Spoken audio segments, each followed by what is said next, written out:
નમસ્કાર, આપ જોઈ રહ્યા છો મંતવ્ય ન્યૂઝ ગુજરાત એટ 7 સાથે હું છું આપની સાથે નંદની। દિવસભરના મહત્વના સમાચારો પર નજર કરીશું। રાજ્યમાં આગામી 7 દિવસ મધ્યમ વરસાદની હવામાન વિભાગ દ્વારા આગાહી કરવામાં આવી છે। 8 થી 23 ઓગસ્ટ દરમિયાન વરસાદની શક્યતાઓ સેવાઈ રહી છે। રાજ્યમાં છૂટાછવાયા વરસાદી ઝાપટા પણ પડી શકે છે, જ્યારે પવનની ગતિ 15 થી 25 કિલોમીટર પ્રતિ કલાક રહેવાની શક્યતાઓ વ્યક્ત કરવામાં આવી રહી છે।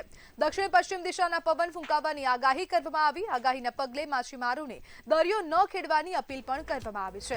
જ્યારે આ વચ્ચે રાજ્યમાં સામાન્ય કરતા 16% વધુ વરસાદ નોંધાયો હોવાનું પણ સામે આવ્યું।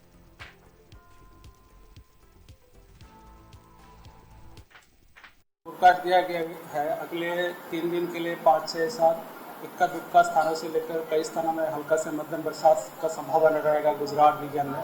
उसके आगे 7 से जो 8 तारीख से कई स्थानों से लेकर अनेक स्थानों में हल्का से मध्यम बरसात का संभावना रहेगा गुजरात रीजन में। और सौराष्ट्र का जो रीजन है इसके लिए इक्का दुक्का स्थानों में हल्का से मध्यम बरसात का संभावना रहेगा। और जो कुछ तटीय क्षेत्रों में है पवन का दिशा जो रहेगा दक्षिण पश्चिम से पश्चिम दिशा से पवन चलने का स्थिति बने रहेंगे। और स्टीप प्रेशर ग्रेडियंट के कारण स्ट्रॉन्ग विंड का भी संभावना है। जो स्पीड रहेगा 15 से 20 नॉट, गास्टिंग जो स्पीड रहेगा 25 नॉट तक जाने का संभावना रहेगा। ગાંધીનગરના છત્રાલ જીઆઈડીસીમાં નકલી ઘી બનાવવાના મોટા કારખાનાનો પર્દાફાશ થતા ચકચાર મચી છે। દરોડા દરમિયાન 1.67 કરોડનું શંકાસ્પદ પામ ઓઇલ જપ્ત કરવામાં આવ્યું। તપાસમાં સામે આવ્યું છે કે પામ ઓઇલમાં કેમિકલ ભેળવી જાણીતી બ્રાન્ડના નામે દેશી ઘી વેચવામાં આવતું હતું। એફએસએલ દ્વારા નમૂનાઓની તપાસ શરૂ કરવામાં આવી છે। આરોપી સામે કલોલ તાલુકા પોલીસમાં ગુનો નોંધવામાં આવ્યો છે। પ્રાથમિક તપાસ મુજબ આરોપી સામે વર્ષ 2024માં પણ સમાન ગુનો નોંધાયો હતો। તંત્ર સમગ્ર સપ્લાય ચેનની ઊંડાણપૂર્વક તપાસ કરી રહ્યું છે। આપણી સાથે સંવાદદાતા સુમન ન્યૂઝ રૂમથી લાઈવ જોડાઈ ગયા છે। જી સુમન, ગાંધીનગરમાં 1.67 કરોડ રૂપિયાનું આ પામ ઓઇલ ઝડપાયું, નકલી ઘી બનાવતી ફેક્ટરી ઝડપાઈ છે, શું કહેશો? ચોક્કસપણે નંદની કહી શકાય કે ગાંધીનગર રેન્જ પોલીસે છત્રાલ સીઆઈડીમાંથી નકલી જે કહી શકાય છે કે નકલી બનાવતી ઘીની આ ફેક્ટરીનો પર્દાફાશ જે કયો છે, કહી શકાય છે કે આવી નકલી ઘીની ફેક્ટરીઓ કેટલીક ધમધમતી હશે ને। હાલ તો જે રીતે છત્રાલમાંથી જીઆઈડીમાંથી નકલી પર્દાફાશ થયો છે, સાથે કહી શકાય કે હેપી ઓઇલનો જે ઇન્ડસ્ટ્રીઝમાંથી 1.37 કરોડનો શંકાસ્પદ ઓઇલ જે છે તે કેમિકલ ઝડપાયું છે। અને સાથે જો વાત કરીએ તો 30,000 લીટર પ્રેક્ટિસ જે ટ્રેનિંગની કંપની સપ્લાય જે છે તે કરતું હતું। ને સાથે જે કહી શકાય છે યોગેશ્વર એસ્ટેટમાં જનક ભાવસર નામનો માણસ હેપી ઓઇલ ઇન્ડસ્ટ્રીઝ નામની ફેક્ટરી ચલાવતો હતો। આ ફેક્ટરી માટે પોલીસને જાણકારી મળે કે ત્યાં મિલાવટના અમુક ખાદ્ય પદાર્થો બનાવવામાં આવે છે, જેમાં ઘી પણ સામેલ છે અને મિલાવટી પામ ઓઇલ પણ બનાવવામાં આવે છે। આ ઇન્ફોર્મેશનને આધારે ત્યાં ગઈકાલે પોલીસ દ્વારા રેડ કરવામાં આવી।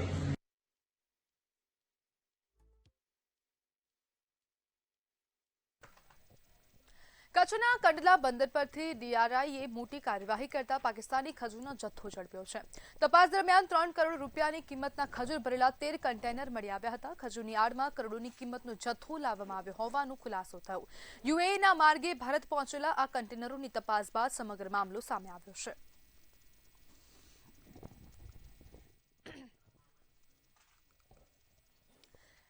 યુએઈના રસ્તે ભારત પહોંચ્યો તો આ સમગ્ર જથ્થો જેને હવે પકડી પાડવામાં આવ્યો છે। ડીઆરઆઈ દ્વારા મહત્વની કાર્યવાહી કરવામાં આવી। પાકિસ્તાની ખજૂરના 13 કન્ટેનર જપ્ત કરવામાં આવ્યા। યુએઈ દ્વારા યુએઈના માર્ગે આ સમગ્ર જથ્થો મોકલવામાં આવ્યો હતો। હવે વધુ કાર્યવાહી કરવામાં આવી રહી છે। કરોડોનો જથ્થો ઝડપાયો છે। 13 કન્ટેનર પણ મળી આવ્યા છે। ખજૂરની આડમાં કરોડોનો જથ્થો આ મળી આવ્યો છે, તેને લઈને હવે તપાસ હાથ ધરવામાં આવી રહી છે।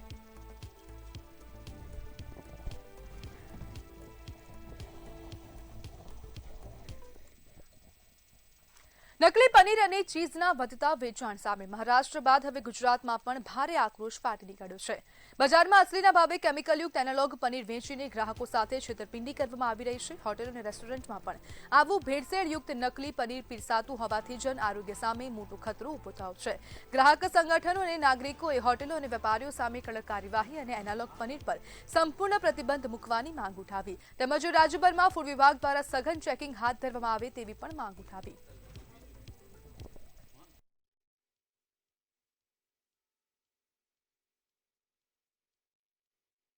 સાહેબ, જેવી રીતે ત્યાંના અધિકારીઓએ પબ્લિકનો વિચાર કરી અને આ જે પ્રતિબંધ મૂક્યો છે એ સાચો જ છે અને સાથે સાથે આપણે પણ જો આ વસ્તુ થાય તો ખૂબ જ સારું છે. જ્યારે આવી વસ્તુઓ આપણા જનજીવનમાં જાહેર જીવનની અંદર પબ્લિકની સાથે આવતી હોય અને એની અંદર જો આ બધું જ આપણા પેટમાં જાય ડુપ્લિકેટ અને એના લીધે જે રોગચાળો થાય છે, આપણા વડાપ્રધાન નરેન્દ્રભાઈ મોદી વિચારે છે કે ભાઈ દરેક નાગરિકને તંદુરસ્ત જીવન મળે એના માટે થઈને એણે સ્વચ્છ ભારતનું મિશન અપનાવ્યું. તો એ પણ એક તંદુરસ્તીને ધ્યાનમાં રાખીને આ મિશન અપનાવેલું હતું અને આ પણ એક મુદ્દો તંદુરસ્તીને ધ્યાનમાં રાખીને રોગચાળો અને રોગ ઓછા થાય એના માટેનો આ મુદ્દો છે. તો ગુજરાત સરકારે મહારાષ્ટ્રનું અનુકરણ કરી અને આ વસ્તુ કરે તો આપણી પબ્લિક માટે પણ આ સારું રહે અને આપણે સારી રીતે પબ્લિકને સુપાચ્ય સાધ્ય ખોરાક આપીએ તો એટલા રોગ ઓછા થવાના છે. તો મારી આવી સરકારને વિનંતી છે કે તમે આ વસ્તુનો વિચાર કરી અને ગુજરાતની અંદર પણ આ વસ્તુ લાગુ કરવામાં આવે. મહારાષ્ટ્રનો કાયદો જે બહાર પડ્યો છે બહુ સારું છે, લોકોનું આરોગ્ય પ્રત્યે બહુ સારું થયું અને ખાસ તો ગુજરાતમાં જરૂર છે. ગુજરાતની પબ્લિક આડેધડ બેફામ રેસ્ટોરન્ટની અંદર, હોટલોમાં, લારી ગલ્લા ઉપર ઓરિજિનલ પનીરના ભાવ આપે છે અને અહીંયાની પબ્લિક એવી છેતરાય છે કે લોકો છે ને એકદમ ડુપ્લિકેટ આપે છે, નકામું આપે છે અને આરોગ્ય પ્રત્યે એ લોકોની બેદરકારી જાહેર થાય છે અને એ બેદરકારીને સરકાર, પ્રતિનિધિઓ, બરોબર, કોઈ પણ લોકો, પબ્લિક પણ અવાજ નથી ઉઠાવતી. તો આપણા પત્રકાર મિત્રો જે અવાજ ઉઠાવી છે ને એને ટેકો આપવો જોઈએ. ખાસ તો ગુજરાતને જરૂર છે આની પ્રતિબંધની. ગુજરાતમાં આડેધડ રૂપિયા વપરાય છે. હા, અગર જો ડુપ્લિકેટ હોય તો ઓફકોર્સ થવું જોઈએ, કારણ કે એ વસ્તુ આપણા હેલ્થ માટે પણ ખરાબ હોય. અગર જો મહારાષ્ટ્રમાં આ વસ્તુ થયું છે તો ગવર્મેન્ટે ઓર કોઈક લોકોએ જોયું હશે કે આ કેમ થયું છે, તો ઓફિશિયલી અગર ત્યાં થયું છે તો અગર અહીંયા પણ એ વસ્તુ ઉપયોગમાં આવે છે તો ઓફકોર્સ અહીંયા પણ થવું જ જોઈએ. કેમિકલ નાખીને પનીર વેચતી રહ્યા હોય છે તો સરકાર એના પર કડક કાયદા નથી લેતા. એ ખબર નહીં કેમ નથી લેતા. તો સરકારે એના માટે કડક જોગવાઈ કરવી જોઈએ અને કમસે કમ ફાંસીની સજા જોઈએ. આરોગ્યની જોડે આ ચેનચાળા થઈ રહ્યા છે. એટલે આ જો આઉટસાઇડર કન્ટ્રીમાં હોય તો એને ફાંસીએ લગાવીને ઓન ધી સ્પોટ એને લોક કરી દે, દુકાનોને બધું સીલ કરી દે. તો આપણી સરકારે બી આ પ્રમાણેનો કાયદાકીય જોગવાઈ કરી અને તાત્કાલિક એક્શન લેવા જોઈએ. અત્યાર લગીન દરેક જગાએ એ લોકોએ સેમ્પલ લઈ આવ્યા છે પણ સેમ્પલ લઈને એનું કોઈ બી જાતનું ઉદાહરણ કે કોઈને જેલમાં નાખ્યા નથી. ફક્ત પૈસાના તોડ પાડી રહ્યા છે. કોર્પોરેશન અધિકારીઓ બી આની અંદર મિલેલા છે. તો આના પર તાત્કાલિક એક્શન લેવા જોઈએ એવું પ્રજાની માંગણી છે અને મારી બી ખાસ માંગણી છે જન્મટીપની સજા કરો આ લોકો પર. આપણા શહેરમાં બી થવું જ જોઈએ પનીર પર બેન્ડ, કેમ કે આપણાને સારી પ્રોડક્ટ મળશે તો આપણા માટે જ સારું છે. એટલા માટે મહીસાગરના કડાણા તાલુકા પંચાયત કચેરીમાં મારામારીની ઘટના સામે આવી. ગ્રામ્ય પંચાયતની માહિતી માંગવાના મુદ્દે મહિલા સરપંચ અને તેમના પરિવાર સામે હુમલાની ફરિયાદ નોંધાઈ છે. બીજી તરફ મહિલા સરપંચે પણ સામા પક્ષના 2 યુવકો સામે હુમલો અને ફરજમાં અડચણ ઊભી કર્યાની ફરિયાદ નોંધાવી છે. પોલીસે બંને ફરિયાદના આધારે તપાસ શરૂ કરી છે.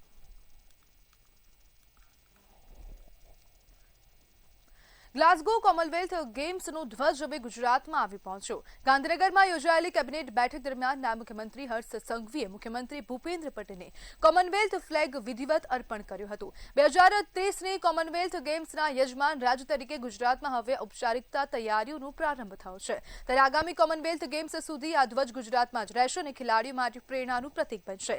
ગ્લાસગો ગેમ્સમાં ભારતે 13 ગોલ્ડ સહિત કુલ 39 મેડલ જીતી ચોથું સ્થાન મેળવ્યું હતું. આ પ્રસંગે ગુજરાતનું પ્રતિનિધિત્વ કરનારા પેરા ખેલાડીઓ પણ ઉપસ્થિત રહ્યા હતા.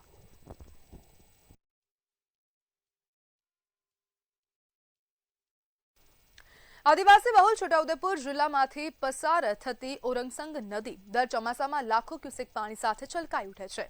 બીજી તરફ ઉનાળાના ખેડૂતોને સિંચાઈ અને પીવાના પાણી માટે વલખા મારવા પડે છે. વર્ષોથી મોટા પાયે રેત ખનન થઈ રહ્યું છે, જેના કારણે ઓરસંગ નદી પર કોઈ મોટી જળ સંગ્રહ યોજના કે ડેમ બનાવવામાં આવ્યો નથી, જેના લઈને દર ચોમાસે લાખો ક્યુસેક પાણી સીધું નર્મદા મારફતે દરિયામાં વહી જાય છે। સ્થાનિકોની વર્ષો જૂની માંગ છે કે ઉરસંગ નદી પર ડેમ અથવા તો જળસંચય યોજના બનાવવામાં આવે, જેથી વરસાદી પાણીનો સદુપયોગ થઈ શકે। એટલે બોડેલી વિસ્તારની અંદર લગભગ 40 થી 50 ગામ આવેલા છે અને ખેતી પર બધા ગામડાઓ નિર્ભર છે અને તમામ કૂવા અને બોર વર્ષંગ નદી આધારિત છે। તો અમારી માગણી એવી છે કે જે તે સમયે રૂપાણી સાહેબની સરકારમાં અમે દરખાસ્ત મુકાવેલી છે, ફાઇલ અમારી મૂકેલી છે કે અમારા વિસ્તારમાં એક રાજનગર ચેક ડેમ બને તો આજુબાજુના લગભગ 40 થી 45 ગામોને પીવાનું પાણી પણ નર્મદા જળ પાણી પુરવઠાની યોજના પર રાજનગર મુકામે છે અને ત્યાં જો ચેક ડેમ બનાવવામાં આવે તો 40-45 ગામ લોકોને પીવાનું પાણી અને ખેતી માટેનું પાણી કૂવા અને બોર બી રિચાર્જ થાય એમ છે। આ વર્ષંગ નદી ઉદયપુરથી ચોળજ જાય છે અને જ્યારે પાણી આવે આવીને ઓછા જ કલાકોમાં ઉતરી જતું હોય છે, કારણ કે નદીમાં રેતી રહી નથી। જો રેતી હોત તો પાણી સ્ટોર થતો, પણ એની જગ્યાએ કોઈ ચેકડેમ કે એવું કંઈક બનાવે તો આજુબાજુના છોટાઉદેપુર જિલ્લાના દરેક ગામોના પાણીનો પ્રશ્ન મોટો હલ થઈ જાય। પીવાના પાણીનો, કૂવાના આ બધા સ્તર ઊંચા આવે। હાલની પરિસ્થિતિમાં તો નદી ઊંડી થઈ ગઈ છે અને અમારા કૂવા બોર ઊંચા રહી ગયા છે। મતલબ છોટાઉદેપુરથી છેક સંખેડા બોડેલી સુધી જો વચ્ચે ચેક ડેમ બની જાય તો ઉનાળામાં જે પાણીના પ્રશ્નો, ખેતી તો ઠીક છે, પીવા માટેની પણ જે તકલીફો છે તે બધી દૂર થઈ જાય।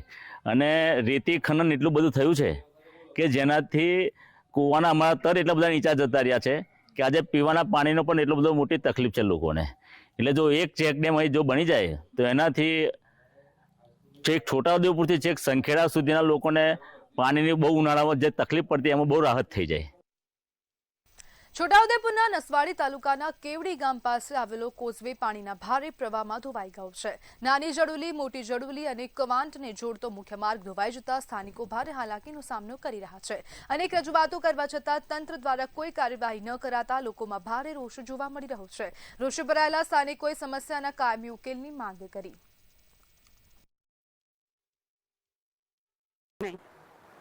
30 ગામોને જોડતો રસ્તો છે આ।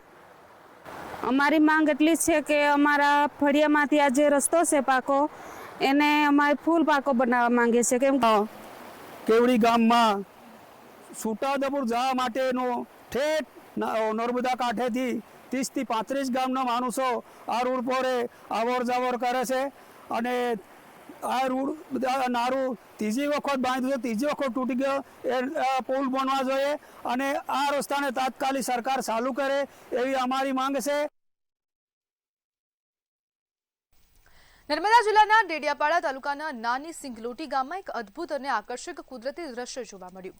તાજેતરમાં ગામમાં કરાયેલા બોરિંગમાંથી અચાનક કુદરતી રીતે પાણીનો જોરદાર ઝરો ફૂટી નીકળ્યો છે। આ અનોખો નજારો જોવા માટે આસપાસના ગામોમાંથી મોટી સંખ્યામાં લોકો ઉમટી રહ્યા છે। ચોમાસામાં ભૂગર્ભ જળસ્તર વધવાના કારણે આ ઘટના બની હોવાનું સામે આવ્યું છે।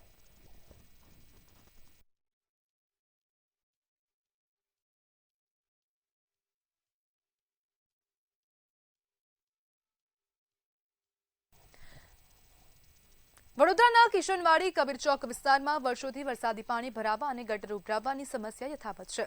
વરસાદ બાદ પાણીનો નિકાલ ન થતા સ્થાનિકોમાં ભારે રોષ જોવા મળ્યો હતો। અનેક રજૂઆતો છતાં ઉકેલ ન આવતા સ્થાનિકોએ કોર્પોરેટર અને ભાજપ વિરુદ્ધ નારેબાજી કરી વિરોધ નોંધાવ્યો। ગંદકી અને મચ્છરોના ઉપદ્રવથી રોગચાળાનો ભય પણ વ્યક્ત કરવામાં આવ્યો।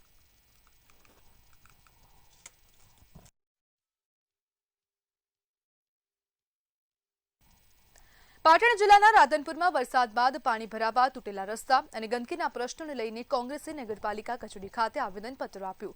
કોંગ્રેસે ચીફ ઓફિસર ગેરહાજર રહેતા હોવાનો આક્ષેપ કર્યો છે। વોર્ડ નંબર 7 સહિત અનેક વિસ્તારોમાં પાણી ભરાતા સ્થાનિકો, વેપારીઓ અને રિક્ષા ચાલકો મુશ્કેલીમાં મુકાયા છે। ખુલ્લા પ્લોટોમાં પાણી ભરાતા મચ્છરોના ઉપદ્રવ અને રોગચાળાની ભીતિ પણ વ્યક્ત કરવામાં આવી છે।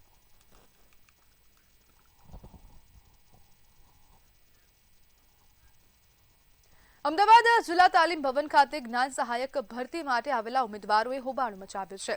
ખાલી જગ્યાઓ કરતા અનેક ગણા ઉમેદવારોને બોલાવાતા રોષ જોવા મળી રહ્યો છે। ભરતી પ્રક્રિયા દરમિયાન ઉમેદવાર શિક્ષકોનો વિરોધ છે કે સામાજિક વિજ્ઞાનમાં 36 જગ્યા સામે 350 ઉમેદવારો, ગુજરાતી વિષયમાં 3 જગ્યાઓની સામે 80 ઉમેદવારો અને ઇતિહાસમાં જગ્યા નહીં છતાં 26 ઉમેદવારોને બોલાવ્યાનો દાવો છે. ભરતીની સ્પષ્ટ માહિતી ન હોવાથી ઉમેદવારો ભારે ગૂંચવણમાં ફસાતા જ્ઞાન સહાયકોની કાયમી ભરતી કરવાની ઉમેદવારોની માંગ ઉઠી છે.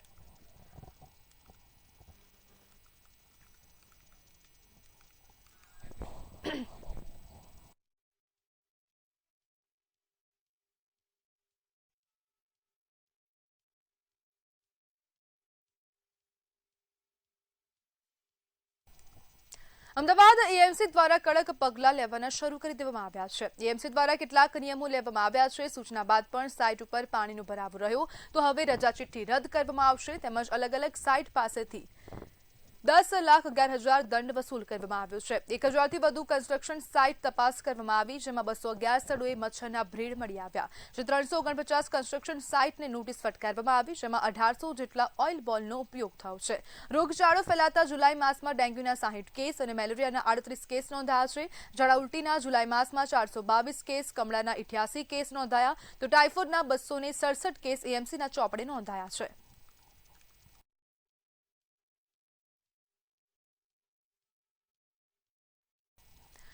અમદાવાદ સાબરમતી જેલની સુરક્ષા સામે અનેક સવાલ ઉભા થઈ રહ્યા છે. નકલી વકીલની સામે અસલી વકીલોનો આક્રોશ ખુલ્લેઆમ નજરે પડી રહ્યો છે. જેલમાં હરીશ મૂલચંદાણી નામનો માણસ નકલી વકીલ બનીને જેલમાં પ્રવેશ મેળવી લીધો. ત્યારબાદ જેલમાં જઈને તે આરોપીને પણ મળી આવ્યો. આ ઘટનાને લઈને વકીલોમાં ભારે રોષ ફેલાયો છે. આ બાબતને લઈને એડવોકેટ કૃષિવ અંબાવીએ પોલીસમાં અરજી કરી છે અને જવાબદારો સામે કડક કાર્યવાહી કરવાની માંગ ઉઠાવી છે. તેમજ વકીલો માટે ચકાસણી વ્યવસ્થા ઊભી કરવામાં આવે તેવી પણ માંગ કરી. મારી માહિતી અનુસાર એવું જાણવા મળ્યું હતું કે આવી રીતે જેલમાં હરેશ મૂલચંદાની કરીને માણસ છે, ખોટું નકલી આઈડી કાર્ડ આપીને જેલમાં પ્રવેશ કરે છે. તો જેના અનુસંધાને અમે રાણીપ પોલીસ સ્ટેશનમાં ફરિયાદની અરજી આપી છે અને આ રીતનો ગંભીર ગુનો જે આખા વકીલાતમાં જે આ ન્યુસન્સ જે કરે ક્રિએટ એ બહુ ગંભીર બાબત છે. જેના માટે અમે બીજા બાર એસોસિએશનને બીજા બધા જેટલા અમદાવાદમાં એસોસિએશનો છે ત્યાં આગળ આપેલું છે. ઇવન અમે દિલ્હી બી આને જાણ કરેલી છે અને અમારી એક જ માંગ છે કે આવી રીતનો ગંભીર ગુનો જે કરતા હોય કોઈ માણસ, જે ચીટિંગ કરતા હોય કે આવી રીતે ખોટા ડોક્યુમેન્ટથી પ્રવેશ કરતા હોય, જેની સામે પગલાં લેવા જોઈએ અને આની સામે એફઆઈઆર દાખલ થવી જોઈએ. કાલ ઉઠીને કોઈ બી નકલી આઈ કાર્ડ બનાવીને જેલની અંદર એમના કોઈક સાગરીતને મળવા જાય તો પોલીસને, ત્યાં સેન્ટ્રલ જેલની પોલીસને વેરીફાઈ કઈ રીતે કરે? એના માટે બાર કાઉન્સિલને એક વેરીફાઈ કરવા માટે પોર્ટલ બનાવવું જોઈએ, જેમાંથી કે આ એડવોકેટ છે એનું વેરીફાઈ થાય અને એક અમારા વકીલ મિત્ર કૃષ્ણ અંબાવીએ છે એને એપ્લિકેશન આપેલી છે, એની ખૂબ જ તપાસ કરવી જોઈએ. આ ખૂબ જ ગંભીર ઘટના બની છે કે નહીં. અને સૌથી મોટો મુદ્દો, એ વ્યક્તિ અંદર ગયો શું જેલ ઓથોરિટીના વ્યક્તિના સહકારથી ગયો કે ખરેખર એમના દ્વારા સિક્યુરિટી લેબ કહી શકાય એના દ્વારા ગયો? આની ઊંડાણપૂર્વક તપાસ થવી જોઈએ. કોઈ પણ વ્યક્તિ, આઈ રિપીટ, કોઈ પણ વ્યક્તિ વકીલની ખોટી ઓળખાણ આપી આ રીતે કાયદો એના હાથમાં લઈ શકે નહીં અને જેલ ઓથોરિટીએ આ વસ્તુનું સંપૂર્ણપણે સિરિયસનેસ રાખી અને ઊંડાણથી આની તપાસ થવી જોઈએ એવી અમારી માંગ છે. અમદાવાદના ચાંદખેડા વિસ્તારમાં વેપારીના ઘરે ₹27.50 લાખની ચોરીની ઘટના સામે આવી. ઘરકામ માટે રાખવામાં આવેલા યુવક સુનિલ કલાસવા પર ચોરીની શંકા વ્યક્ત કરવામાં આવી છે. સીસીટીવીમાં આરોપી અને તેનો બનેવી થેલીઓ સાથે બહાર જતા જોવા મળ્યા છે. ચોરી બાદ બંનેના મોબાઈલ સ્વિચ ઓફ મળી આવ્યા છે. પોલીસે વધુ તપાસ શરૂ કરી છે.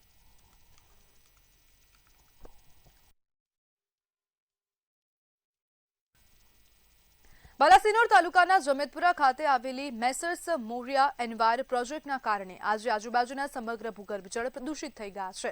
હવે તે પાણી પીવા લાયક નથી રહ્યું. ગ્રામજનો પાણીની વૈકલ્પિક વ્યવસ્થા અને કાયમી ધોરણે સ્વચ્છ પીવાના પાણીની માંગણી કરી રહ્યા છે અને નુકસાનીના વળતરની માંગણી પણ કરી રહ્યા છે.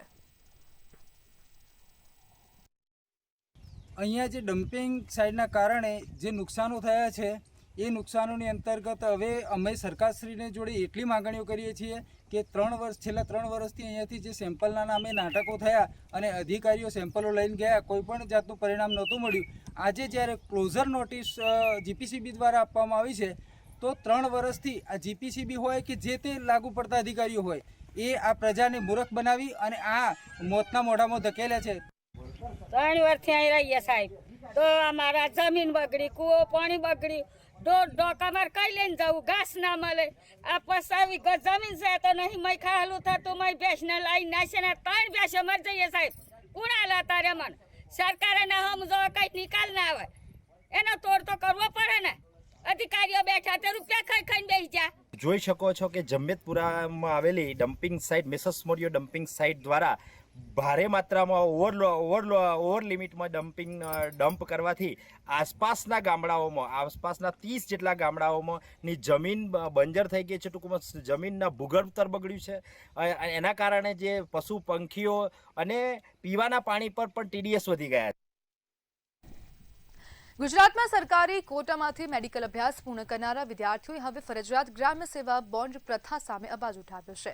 મેડિકલ સ્ટુડન્ટ એસોસિએશને રાજ્ય સરકારને રજૂઆત કરીને મહારાષ્ટ્રની જેમ ગ્રામ્ય બોર્ડ પ્રથા રદ કરવા અથવા તો તેમાં વ્યાપક સુધારા કરવાની માંગણી કરી.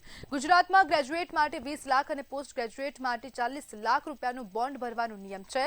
વિદ્યાર્થીઓનું કહેવું છે કે PHC અને CHCમાં પૂરતી જગ્યા ઉપલબ્ધ ન હોવાથી બોન્ડ સેવા માટે તક મળતી નથી, જેના કારણે સમય બરબાદ થાય છે. ઉપરાંત ગરીબ અને મધ્યમ વર્ગીય વિદ્યાર્થીઓ માટે બોન્ડની રકમ ખૂબ જ ઊંચી છે. તેથી સરકાર મહારાષ્ટ્રની જેમ બોન્ડ પ્રથા નાબૂદ કરે અથવા તો તેમાં જરૂરી સુધારા કરે તેવી માંગ વધુ તેજ બની.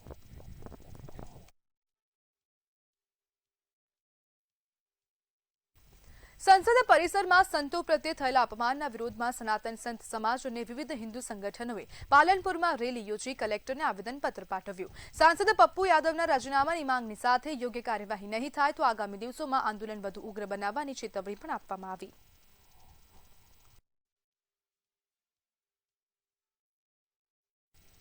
અરવલ્લીના મેઘરજમાં જમીન વિવાદને લઈને બે પક્ષો વચ્ચે હિંસક અથડામણ થવાનો મામલો સામે આવ્યો. સામાન્ય બોલાચાલી ઉગ્ર બનતા બંને પક્ષોએ એકબીજા પર ચપ્પુ, પાઇપ અને લાકડી વડે જીવલેણ હુમલો કર્યો હતો. હુમલાની આ ઘટનામાં ગંભીર ઈજા પામેલા લોકોને સારવાર અર્થે હોસ્પિટલ ખસેડવામાં આવ્યા છે. પોલીસે બંને પક્ષોની ફરિયાદના આધારે કાયદેસરની કાર્યવાહી હાથ ધરી.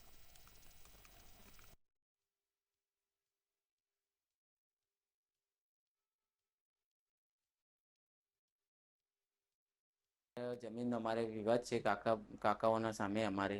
પછી અમે ફરિયાદ થઈ હતી, મામલતદારમાં જામીન આપ્યા. પછી અમે ઘરે ગયા, ઘરે જઈને અમે જમીન મારો ભત્રીજો ઘરે જતો હતો ત્યારે એને આખું પરિવાર દોડ્યું મારા કાકાનું, એમને ચક્કાથી ઘા માર્યા ને માથામાં માર્યું મારા ભાઈને. એમને અલગ અલગ રીતે એમને એવા માર્યા કે ખાનગી હોસ્પિટલોમાં અમે દાખલ કર્યા ને આ મને ન્યાય મળવો જોઈએ. અને ત્યાં મારા ભાઈએ અને મારા ભત્રીજાએ મને લાકડી વગેરે માર્યો હતો. હું ઘેર આવીને મામલતદાર સાહેબશ્રીને ત્યાં જામીન મને આપ્યા પોલીસ સ્ટેશનથી. પછી હું ઘેર આવ્યો, ઘેર આવીને મારી દુકાન ખોલી. દુકાન પર બાપ બેટો આવીને મને કે કેમ ફરિયાદ કરી, જમીન અમારા બાપની છે અને એમ કરીને મને લાકડીઓ મારા છોકરાને પાઇપ મારતા અમે ઇજાગ્રસ્ત થતા. અમે તાત્કાલિક સારવાર માટે સિવિલ મેઘરજમાં ગયા હતા અને ત્યાં દવા લીધી. હું મારા છોકરા સાથે રહી.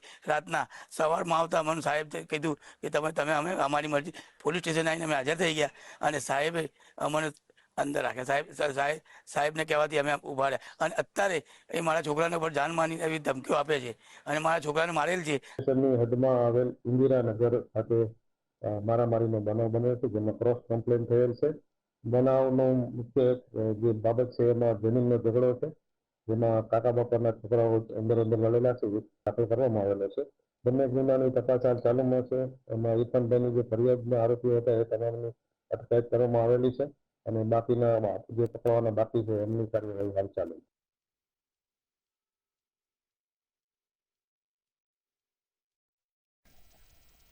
સમાચારમાં આગળ વાત કરીએ તો ગાંધીનગર ખાતેથી સમાચાર સામે આવ્યા છે. ખાતર વિતરણમાં સરકાર દ્વારા મોટો નિર્ણય કરવામાં આવ્યો. સબસિડીવાળા ખાતરની કાળાબજારી રોકવામાં આવશે. ખાતર ટેકિંગ સામે કડક કાર્યવાહી કરવામાં આવશે. દરેક જિલ્લાના ટોચના ડીલરોની તપાસ કરાશે. ખાતરના જથ્થાની રોજેરોજ તપાસ થશે. કંટ્રોલ રૂમથી કામગીરીનું નિરીક્ષણ કરાશે. ગેરરીતિ કરનારની સામે કડક કાર્યવાહી થશે. તપાસ અને નિરીક્ષણ અધિકારીઓની વિશેષ નિમણૂક કરવામાં આવશે.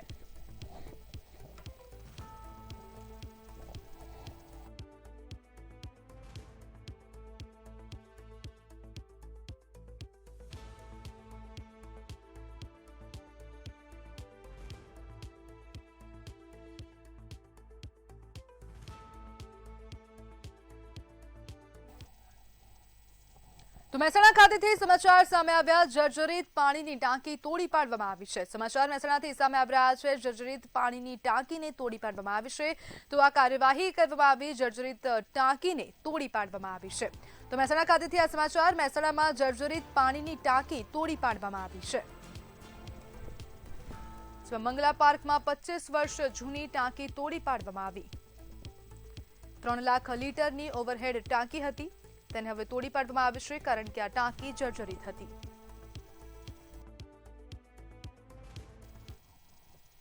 તો ગુજરાત એટ 7 માં હાલ બસ આટલું જ। વધુ માહિતી માટે જોતા રહો મંતવ્ય ન્યૂઝ। નમસ્કાર।